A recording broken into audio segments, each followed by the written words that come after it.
We call him Richard Sterling. Richard Duncan had a vote line on it this morning. Unfortunately, I didn't hear the vote line at the end, but I know he had one. How do Alan? That was Alan. How do John? What? Yep. Last September I got done for drinking and driving. Yeah. If you say yes, you did. I have no idea. I don't even know you. Go on. Yeah. I got a year's ban, right? And I got a £320 fine. And there was a policeman from round our area that he killed a child while he'd been drinking while I was on duty, and all he got was a year's ban and £200 fine. Why should there be a law for one and a law for another?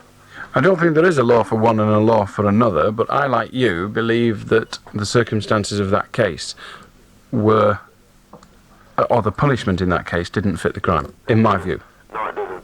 But I don't think it was because he was a policeman. I think it was because he'd lost his job and all sorts of other things. But I think you should have both been put in prison for 5 years anyway. I'm young and immature, I know. I'm very young. Well, not young. Well, I'm not really bothered about whether you're young. I'm not bothered whether you're immature. As far as I'm concerned, if you are stopped randomly, because I want random breath testing, and if you're stopped randomly and found to have over the legal limit, I believe you should be taken to court, prosecuted, and when found guilty, there should be an instant sentence of 5 years in the slammer. Yeah, but... Because it's the only way to stop. It's the only way to stop ignorant pigs like you putting babies' lives at risk. Good night. A street, a sound is the start of the day. It's the heat of the road, it's breaking away. A kiss, a glance, it is hot, it is cool. A smile, a chance, it is breaking a rule. It's just how you feel when you know it's for real. It's a hit, it's a Coca-Cola, is it?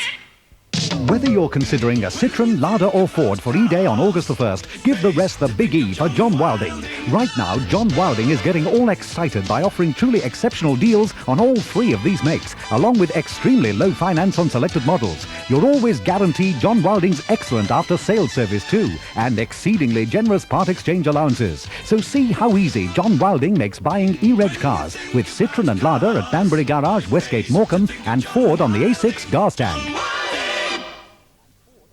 Please listen to my ditty. It may not be very witty, nor even slightly funny, but it will help save you money. For me, from cradle to grave, I aim to shop and save. I buy out I need, for next to nought indeed. There's meat and veg and cheese and pigs and booze and clothes and cars and sweets and pigs and pet food and household things. So shop and save a load down Blackpool's Waterloo Road. In the market they call new, and over road the M2. Thank you. Poetry in prices. From the New Market and M2 Market. It's the place to come, where shopping can be fun. The Newmarket Waterloo Road. Red Rose Radio. It's melodic moment time.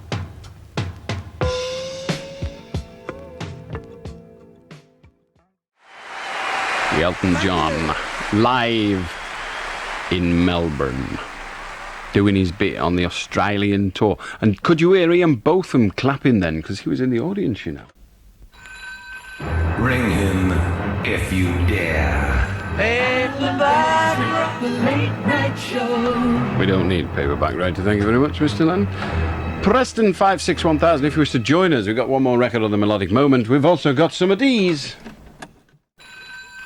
Ring him if you dare. Allan Beswick, the late night show. And if you want to join us on the phone in, the telephone number is Preston 561,000. We'll make you laugh. Smile. You know you'll have some fun. Jolly, jolly, jolly. On Red Road. That's us, that. 301. Doingy, doingy, doing, doing. 7.5 minutes to 1. How do John? Hello, Alan. I'm ringing about the capital punishment debate. I think, forgetting the model objections against capital punishments, I think that the actual machinery of capital punishments is far too influenced by politics and public opinion. When you say the machinery, what do you mean? Well, the actual system whereby these people were sentenced to hang, and then, of course, it went through the Home Secretary and people like this, so they get, I forget the word now. Reprieve. Reprieved, yeah.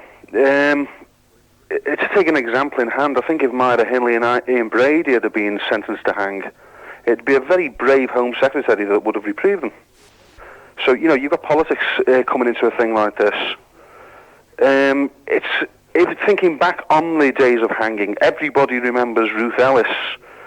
Everybody remembers the Derek Bentley case. But Pierpoint, I think, hanged 300 or 400 people during his career.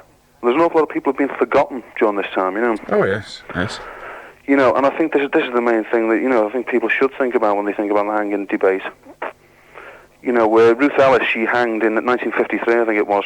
3 days before she hanged, a woman called Mrs. Christopher hanged. Ruth Ellis was a glamorous nightclub hostess, stuck out in the public imagination. Mrs. Christopher didn't. She was a dull 50-odd-year-old woman, you know. And I think this is, as they forget the moral objections, I think this is something people should think about. But at the end of the day, surely political decisions are moral decisions. They are deciding about morality of sorts, aren't they? I mean, the Home Secretary will make a moral judgment, ultimately. It will be controlled by political will, but he will make a moral judgment whether this case, morally, should hang. I don't know, Alan. I think it's like taking the Brady case, Brady and Hindley case. As I say, I think it would have been a very brave Home Secretary that would have reprieved them had they have been sentenced to hang. You know, they've got to think of the next general election. You know, would people have voted for a government that would have released those... But is that not the way of assessing public will? I don't know, really. Or is it a case of fawning to public will? You know, I don't... Well, fawning to public will, you fawn to public will by giving them what they want, but that is a way of assessing what it is that they do want. Yeah, I don't know. You know, it's only like in the States at the moment. You've got this purge, everybody being executed on death row at the moment. The massive executions in the States at the moment, I believe, are the black people that are being executed. Yes, but that's not uniquely so. There have been white people executed also. There's been a hell of a high proportion of black people, though, so consequently I don't... Indeed, the very first person to be executed after it was made permissible again was a white man, Gary whatever his name is. Spenklink, I think it was, wasn't it, yeah. Yeah, but I still think it's a high proportion of black people, and I think people just aren't making the outcry about it. I think they would if there was more white people. But I think the point I'm getting at, I'm not trying to get onto this sort of colour prejudice thing. I'm just saying, I think public opinion and the political aspect of it has got far too much sway in a thing like this, you know. But surely public opinion is what it's all about. No, I think justice is what it's all about, isn't it? That's an impossible commodity. There's no such thing. It doesn't exist. So what we've got to do is try to give the system, or get the system to give the public what it believes to be correct. Justice is what satisfies the desires of the people. And you can never satisfy the desires of them all. If they put one person to death, you will consider it an injustice. I will consider it an injustice. Mm-hmm. But if you and me are the only two out of the population of the world of 5,000 million, then perhaps it is justice. No, I think you're just giving into public revenge in a case like that, though, aren't Well, whatever. But the judicial system, justice doesn't exist in its proper, definite sense. Everybody is satisfied and pacified. That cannot happen. Justice is to bring back the person who is dead. We can't do that. That is the only just solution. It is not available. We have to make do with man's justice. And man's justice is a fallible commodity, therefore is not justice at all. Yeah, it leaves a lot to be desired. Yeah. It leaves a great deal to be desired. Anyway, I know your point. Thank you for it. Thanks, Alan. Ta-ra now. Hello there. I'm just having my HGV driving lesson with North Manchester HGV. They do hourly lessons and intensive courses to put you on the right road. If you're an HGV or PSV novice, for just £30, you can have a full 2-hour assessment, including licence and medical fee. Now, if you pass with them, they'll guarantee you a job interview. So, what are you waiting for? Ring North Manchester HGV Training Centre on Bolton 23235. That's Bolton 23235.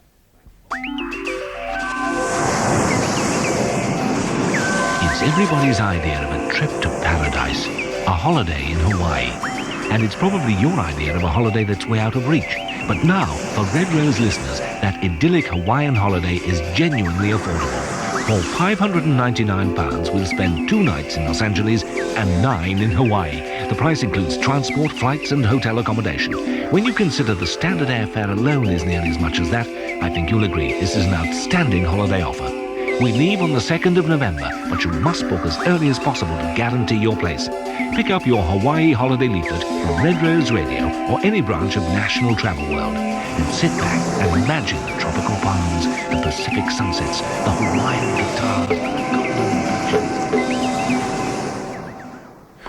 Wonder if I could get a discount to go on that. It sounds all right, doesn't it? Christmas in Hawaii, wearing my... Is it a layer? I can't remember now. That thing they put on your neck made of flowers. I think it's a layer or a lay or something. How do, Nick? Hello, Mr. Beswick. Hello.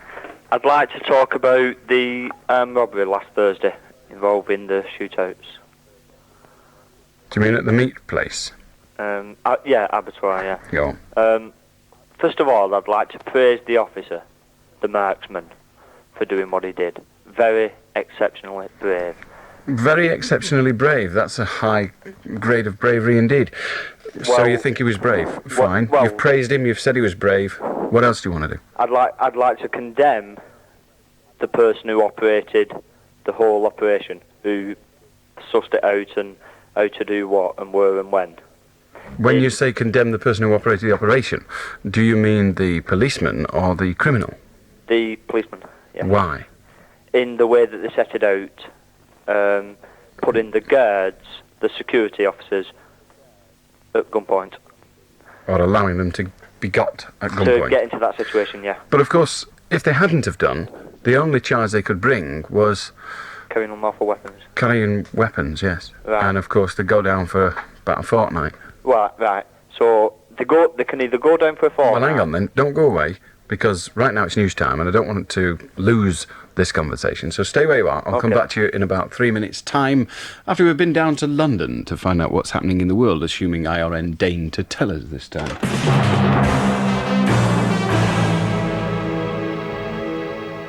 The 1 o'clock news, this is Therese Birch. The banned spy book by ex-MI5 agent Peter Wright could be published in Britain in early August. That's the prediction of David Hooper, solicitor for the publishing firm Heinemann. He says the ban has become ineffective because Spycatcher is now on sale in America and being brought back to this country by readers. Mrs. Thatcher's considering legal action in the US to seize the profits from the book in a bid to deter other former agents from cashing in on their secrets. But Mr. Hooper says such a ploy is doomed to failure. That's a complete non-starter. I mean, I think that's just been said to keep the troops happy. I have spoken to a leading New York media lawyer. He was astonished at the suggestion. He said there was not a chance of them being successful in America. And of course, in Australia, they've already tried to do that, but they failed. The government is being accused of sprinkling the countryside with radioactive material to make military training more authentic. The Ministry of Defence is admitting that radioactive substances are used in exercises to prepare for accidents involving nuclear weapons, but say there's no risk to the public. Linda Duffin reports. Radioactive dust was scattered over a half-mile area in one training exercise in Staffordshire, says the Independent newspaper. Hundreds of sackfuls of soil were later removed, but no effort was made to clean up outside the limits, leaving patches of radioactivity. In another case, it says RAF firemen were exposed to heavy radiation with no medical follow-up checks. The Ministry of Defence admits radioactive material is used in exercises. A spokesman says it's prudent to use the real thing when training people to deal with emergencies, but denied procedures were sloppy. Stringent medical and safety precautions are taken, he says. 2 people have been killed and 25 are missing after a river in the French Alps burst its banks. A wall of mud and water cascaded through a camping site near the border with Switzerland, sweeping away caravans and tents. The government is to ban the sale of crossbows to anyone under 17. The law is being tightened up because of an alarming increase in the number of attacks with a vicious weapon. Home Office Minister Douglas Hogg says they've decided to act simply because crossbows can kill. Crossbows are dangerous weapons. There's evidence that their sale is increasing steadily, and we are concerned by the prospect of young people being in possession of them. What sort of damage could a crossbow do? Oh, they're lethal. The Electricians' Union is calling for Labour to ballot all party members on whether to retain its non-nuclear defence policy. The union says there has to be a rethink because the policy is a vote loser. Here's our industrial editor, Mark Mardell. The right-wing electricians' union will cause sparks to fly at Labour's party conference in the autumn when they put forward a motion demanding that the party ballots all members on their unilateral defence policy. The motion makes it clear that the electricians think defence has lost Labour the last 2 elections and that they won't be winners again unless they junk their plans to get rid of nuclear weapons.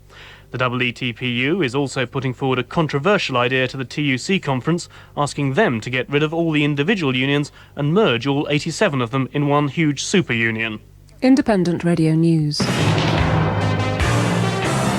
The Munich Beer Festival is famous throughout the world for everyone to have a good time. There's more barrels than at the OK Corral, and departure dates are the 17th or the 24th of September or the 1st of October. You'll stay at the classy Gasthof Zillertal in Strasse, if we can drag you away from the bar, that is. And the cost, half board, is just £99. But make sure you ring Avalon Travel today, because this is on a first-come, first-served basis. Get it? Avalon Travel, phone Bolton, 398788.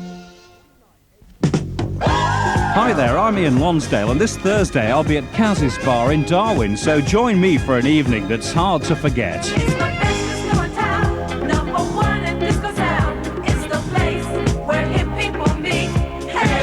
There'll be loads of Red Rose giveaways, great music, and for £1 you can dance right through till 2 in the morning.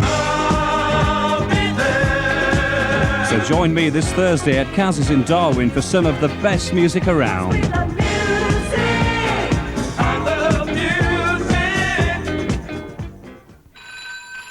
Ring him if you dare. Allan Beswick, the late night show.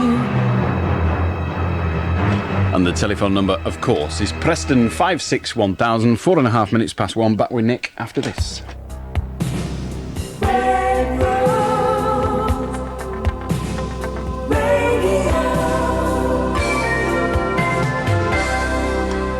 Right, Nick.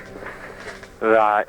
Let's start at the beginning. We were talking about you're complaining at the organisational efforts made by the police because it put the security men at risk. And I made the point that they wouldn't really have had much of a case for the robbery had they not allowed it to take place.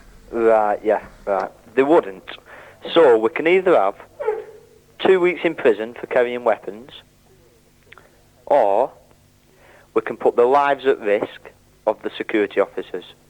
Would you say it would have been fair for the police to inform the security company beforehand that in the process of this particular day, something is going to happen that isn't usually going to happen? Yeah? No. Would it not be fair to say that? Given their objective, if you change the objectives and say that they wanted to prevent the crime, then obviously yes. But if they wanted to catch the criminals, then they've got to leave it as it is and not tell the security company, because that would be an unwise move. Someone, in order to know where the security van was going to be at any given time, someone in the security company may well be involved. I'm not saying they are, but it is a possibility.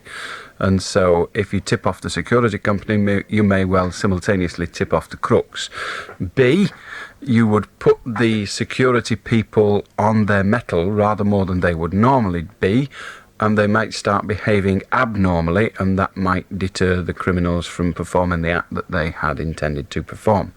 Well, would it not have been wise to put plainclothes police officers, dress them how you like, that is one method of... in the van, as opposed to having the security guards in? That is one method of doing it, but as I said, if there is a person in the security firm who is supplying the information, then you simultaneously notify the criminals of that act. Well, therefore, it is a possibility, but if the police officers said nothing and got straight in the van, then there's only them and them particular drivers who could be in on the job who know about the situation. Well, they would have to notify the company, and they would have to arrive at the premises, and individuals would wonder what is going on.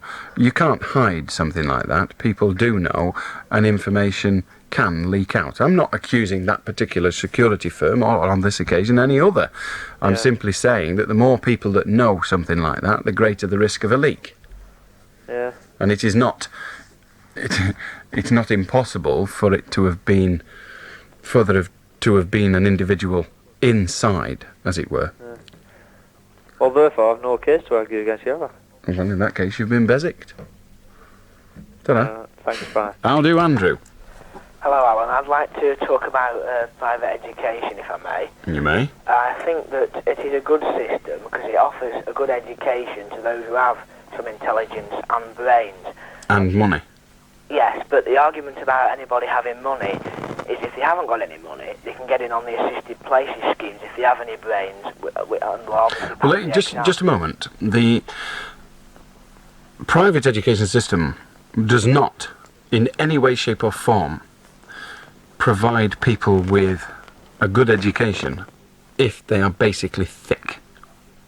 No, well, that's what I mean. We need a creaming off of those thickies and those who are... What do you mean a creaming off of those thickies? Are you suggesting that the private education should not accept thickies?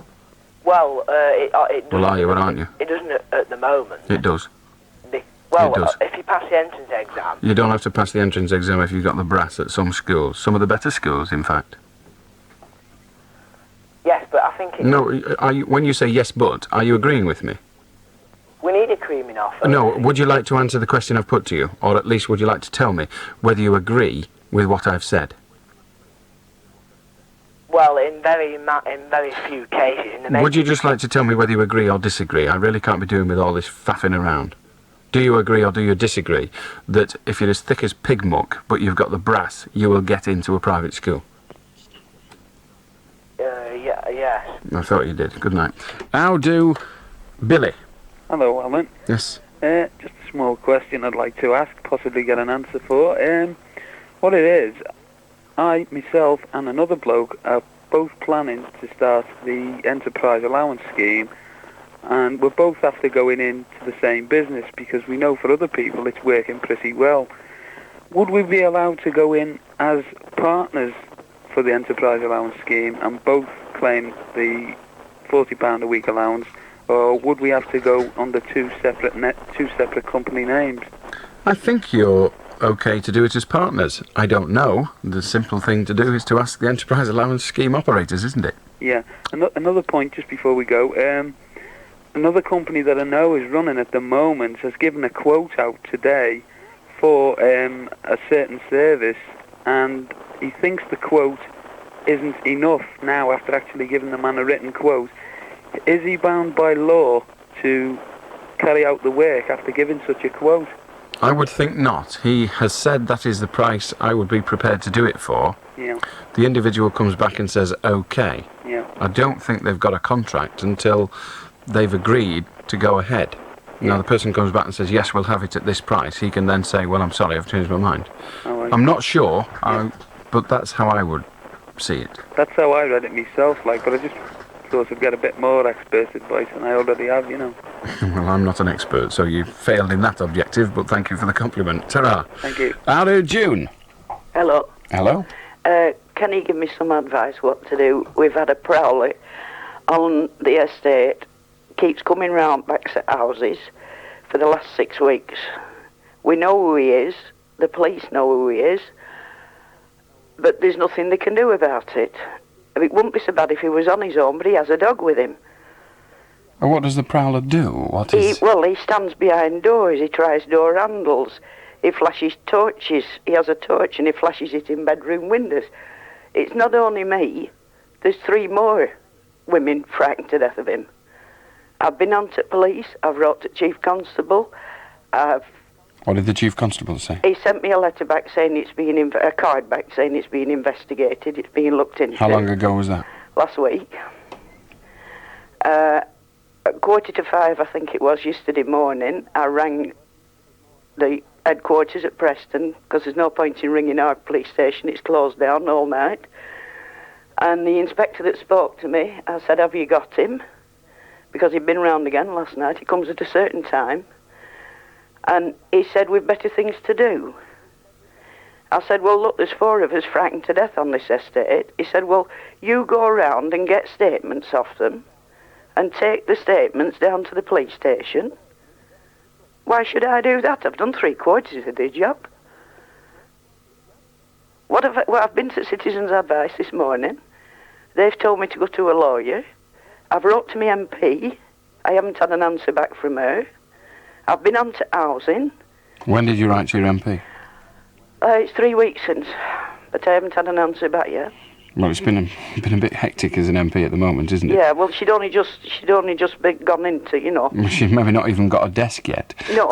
It's a bit like I've that. had the housing up. They came last week. He stayed with me for 3/4 of an hour. Everything I told him what's gone on. I mean, this has gone on, Alan, for over 15 years, on and off. Hang on a minute. The guy's been prowling for 15 Well, years. he's not only been prowling, he's been doing a few other things too. He's For been instance? in and out to somewhere. He's only just come out now. There's two of them. There's two brothers. They go in a house. Nobody lives in it. The mother lives somewhere else. Well, And I've been onto the housing about it. There's nothing, only dogs live in this house. The Environment Health came up on Monday. Have they committed a crime? Well, he's committed a few crimes on and off. And they've been put away for them? Yeah. Have they Both of them. Have they ever done anyone any harm? Well, I don't want to say it over radio what he has done and what he's been put down for, but it's not very nice. Well, why don't you He want to say jumps it on... out at women. Yeah. He's attacked little children. Both of them. They've cut brakes on cars. They've put acid on cars. They've broken houses. What they haven't done is nobody's business. And yet the police say there's nothing they can do. They say that when he comes and I hear him, I've got to ring them. But it takes them 20 minutes to get from where they are to where I am. And in that time, he's heard me, because my phone's in the kitchen, and he's away. I've asked why can't they put somebody on the estate to watch? But they said they've better things to do last night. So what else can I do? The simple answer as to why they can't put somebody on the estate is every estate's got its loony. Yeah. And they can't put a policeman But I on mean, every they know estate. him. They know him. But he's not broken the law. No, but... Shining your torch on somebody's window is not breaking No, the but law. walking round at 3 and 4 o'clock in the morning with a dog, It's not criminal. Lots of people walk walk their round dogs. backs of houses. It doesn't matter where you go as long as you're not in somebody's Well, he property. stands behind my back door and he's tried a young girl across back, has 3 children and a mother, and he tries her back door. He stands round back of another lass's house, in the backs under a tree, and he's flashing torch in her house. But he's frightening us all to death. I appreciate that you're afraid, but you seem to be condemning the police for their inaction, and yet these are the same policemen that have got him locked up however many times you've just told me. Yeah, no, but when we tell him what he's up to now, they don't seem to want to do it about it. But it's very difficult for them to do about it unless they can get a conviction. Well, what can I do about it now? All I suggest is to follow the course. I'd write to your MP again, I would write to the Chief Constable again and find out what is happening. But at the end of the day, there's Yeah. very little you can do. Yeah, right, just sit here and wait for him to come again tonight. Well, at the end of the day, yes. Yeah, right. Okay. There's nothing more to be done. There's nobody going to do anything tonight. No. Nobody. No. Now, if you see him tonight, call the cops. All right, okay. If you see him in the street, call the cops. I will. All right? Right, But thank write you. to your Chief Constable. Right. Write again to your MP. I know you're not satisfied, but I can't do I'm that. not. I'm frightened to death, tell it true. Right, well, what I'm saying to you is if you see him in the street, Yeah. call the police. Right, I will. They'll get fed up before you do. Yeah, okay. Right, thank you. Sorry, I've wasted my time there, I can see. How do Stephanie? Hello, I'd like to talk about animal cruelty and higher penalties. Why are you laughing then? Nothing. Why are you laughing? I wasn't. Why are you laughing now? I'm not. Well, one of us is, and it isn't me. Good night. How do Peter? Hello, Alan. Yes. I'd like to talk to you about this shoplifting. If you go into a shop, you walk out without paying something, Mm-hmm. you've still committed a crime. Yes, you have. You know, what are you going on about it for? Well, I shall tell you what I'm going on about it for. In our country, it is not a criminal offence, punishable at law, to make a mistake, other than in traffic law. In other words, it is an acceptable defence that can produce a not guilty verdict if you have committed a mistake, if you have merely made a mistake.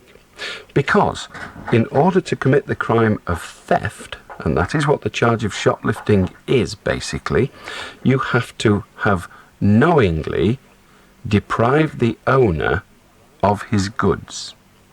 Knowingly to permanently deprive the owner. Well, of course, if you merely forget to pay, you are not knowingly depriving the owner. You are, in consequence, depriving the owner, but you're not knowingly doing so. Yeah, so when you return to pay for your paper, you are Yes. then knowingly deprived the owner of his goods. No, you're not, because you're coming back to pay. Yeah, but Well, you you're not have knowingly. No. Once you become aware of it, you have an obligation to redress that mistake. So if you go back and pay, so if you're walking towards the shop with the newspaper and the guy says you didn't pay for that when you left and you say, I know, I'm coming to pay for it now, Yeah. that you're not committing a crime. You are not knowingly depriving him of his goods. Okay. Okay? Ta-da. I'm from the Ministry of Names, and I'd like to complain about the title of that annual event known as the Lakeland Rose Show. I feel it is my public duty to point out that roses are only half the story. Therefore, I propose that the event be rechristened the Lakeland Great Gardening Family Day Out Full Colour Fun-Filled on the 18th and 19th of July Rose Show. There. Oh, and most important, it's at the County Showfield Kendall this year. Just follow the RAC signs from the M6. The Lakeland Rose Show. Call it what you like, but it's too beautiful to miss. There's never been a better time to buy a Derek Woodman BMW. For the best part exchange allowance on your present vehicle against a new BMW for August the 1st delivery, come and talk to our experienced sales team in our Vicarage Lane showrooms or telephone Blackpool 697 101.